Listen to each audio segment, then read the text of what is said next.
So we're off to Asheville today. I've got my long dangly necklace, my fake nose ring. Shh, don't tell anybody. And a spit's worth of gray. I'm gonna fit right in. People are gonna ask me for directions.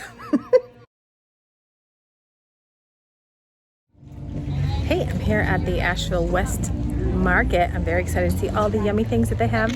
I've seen fresh berries. Oh goodness, even fresh pastured pork and beef and eggs, all kinds of good stuff. So we'll see what we get. All kinds of good things.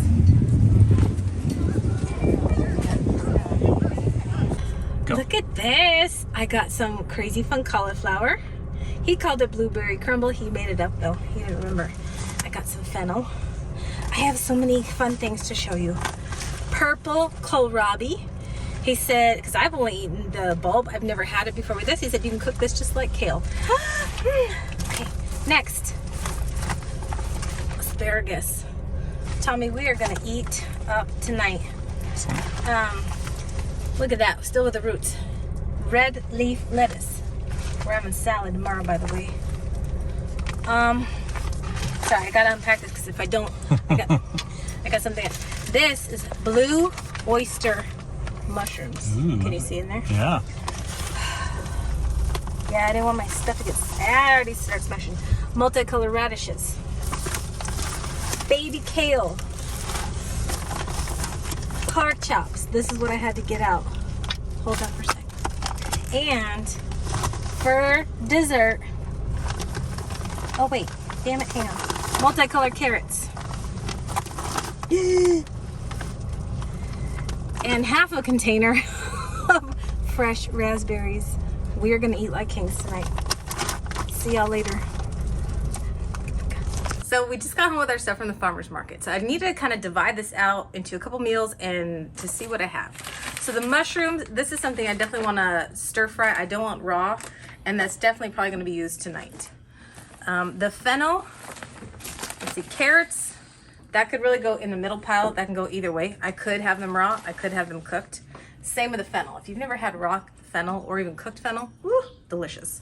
The lettuce is very much in the raw category. The kohlrabi is in both category. Radishes, raw. So it's looking like we're definitely gonna have a nice salad. This I want cooked for sure. This I want cooked. And the baby kale I want cooked. So I think tonight, this will make a really nice stir fry. I'm probably gonna add in a little bit of the carrots. I'm sorry, I've been looking at you the whole time. I've really been focused and thinking as I want you to know how I think. So I want probably 4 or 5 different things. I want color and texture. So I know I have like some crunch. I have soft kind of earthiness. The greens will be nice, but something else. That's why I think I could use anything in these categories. And then tomorrow for a nice salad, we have the leafy greens, some sliced up radish, probably use the carrots again. And then maybe the final night we could do the rest of the carrots with roasted fennel and onions, something like that. So I'm trying to think of at least 3 dishes that I can make and have it very vegetable centric. And that's what I like to do in the summertime. I really want heavy vegetables, really cut back on the other kind of not refined starches. We don't eat too many of those, but just any of the carbs, and really focus on yummy, delicious, fresh produce. And then we'll have our pork chops and it'll be delicious. So we'll see in a bit. All right, so we're ready to kind of cut up some veg for our dinner tonight. I've got the cauliflower, I already cut that up. So I did bite-sized pieces because cauliflower is pretty dense and that's gonna take probably one of the longest to cook. I'm gonna cut up some asparagus, and I can tell just by looking at these were cut today. You can bend them and see where they naturally bend. I'm again on the lazy side. It's wrapped in a band, so I'm just gonna, if this goes through easily, oh yeah, so when it goes through easily, you know that they are super tender and ready. In bite sizes, so baby, there are 2 cuts to make 3 bites. And if you've never eaten raw asparagus, it's pretty delicious. I'll put these here, those will be next. Now I have my mushrooms. My mushrooms and my baby kale will take the least amount. So these, I've already been looking at them. I mean, I met the guy that grew them and picked them today. They are not dirty. I mean, I might cut that little end off. But for the most part, I'm just gonna chop them up. So I'm really just gonna take the tiniest bit off. And surprisingly, these weren't crazy expensive. These were $5. I think that's pretty great. That might be a little tough there. That's the only reason I'm taking it off, so not much at all. I'm just gonna cut these up. I don't want them super tiny. I want to be able to taste them, and you can definitely use the stem.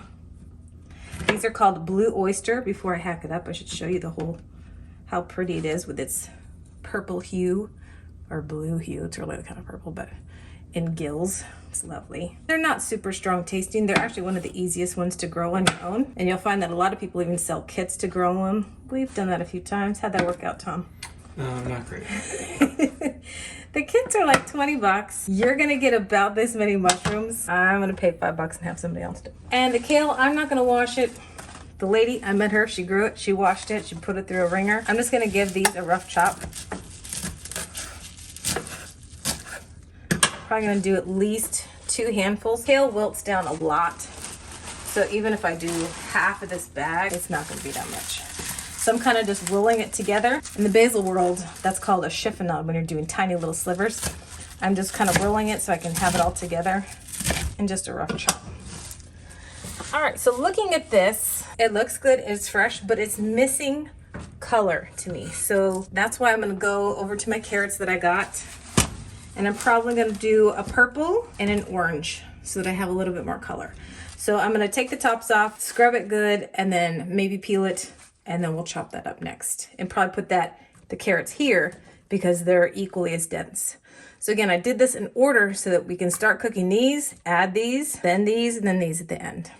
So we're gonna get ready to cook our pork chops inside.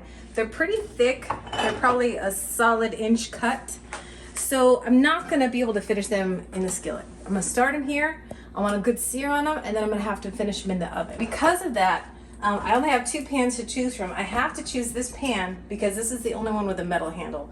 You never want to put something with a plastic handle into the oven. Bad idea. So this will be a little bit deeper for our vegetables. So my plan, I try to think things out before I get everything going so that I can have everything ready on time, hot and ready all at once. So I think the pork chops need a sear, flip, put it in the oven, because I know after that it's probably going to need another like 10 minutes and then 5 minutes to rest on the counter. And in that 15 minutes of oven and resting, that's how long my vegetables will take. So I'm not gonna start my veggies yet. That can just be prepped and ready. Mise en place, right, Tommy? That's right. Tommy's all about the mise en place. This is a non-stick skillet. You don't have to use a non-stick skillet. I'm not gonna use any additional oil because these are fatty little chops.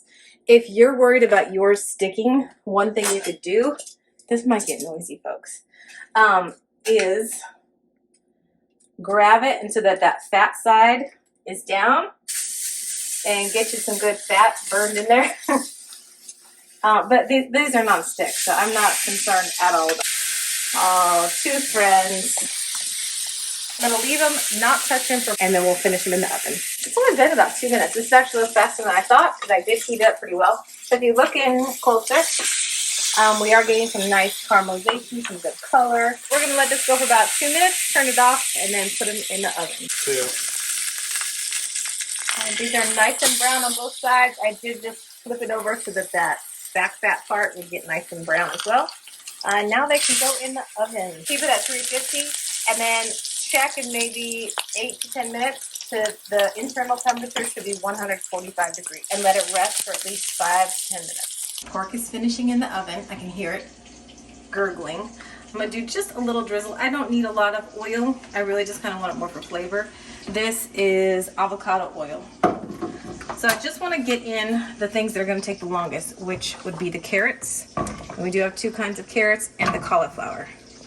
Once that gets going, then I'm going to start adding the asparagus, but not just yet. And don't worry, if you get an asparagus in there, who cares? So good enough. We'll get those going and we'll just keep stirring them and kind of salt along the way. So one thing that I do, of course I had to bring my salt. I put it in a peanut butter thing because I want to bring the whole box. If I have a layer, I tend to salt the one layer, and vegetables always need more than you think. And so I'll keep doing that as I'm layering the vegetables in there. Then by the end, it should be pretty much close to the right saltiness. Otherwise, if you're just trying to salt everything at the end, it's really hard to figure out how much salt you need.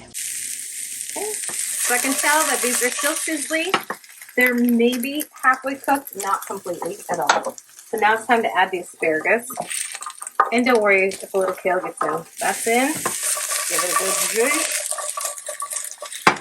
It's time to pull our pork out. So again, you can check the internal temperatures that it gets to 145.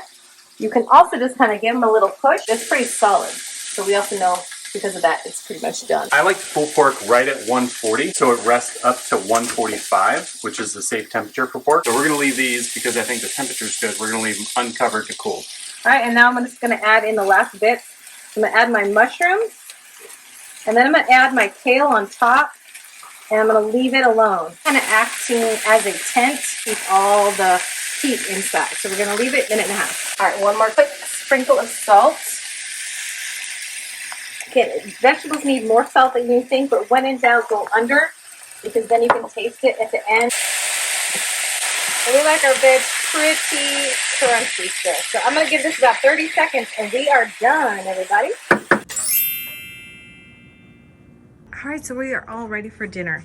I finished off the veggies with just the slightest drizzle of balsamic vinegar, a really good kind of sweet one. Cheers! So thank you for joining me at Go Beyond Betty, where you are taking risks in the kitchen and whatever that is to you. Today for me, it was going to a farmer's market. I had no idea what we were gonna find, and we made a dinner out of what we had. And it is from local farmers, and it makes me feel good supporting those people. Don't forget to like and subscribe and comment, and let me know your favorite purchase from a farmer's market. So we'll see you again soon. Bye. How was it, Tommy? Delicious. Vegetables are cooked perfectly. Oh, thank you. And the pork. Pork is delicious. Local farm.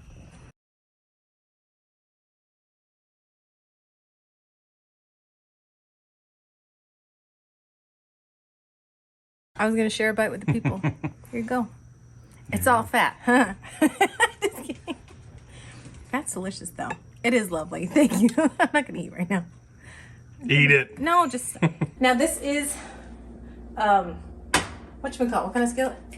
So the Non-stick? non-stick skillet. I was going to say stainless. I thought you were going with a brand name or something. No.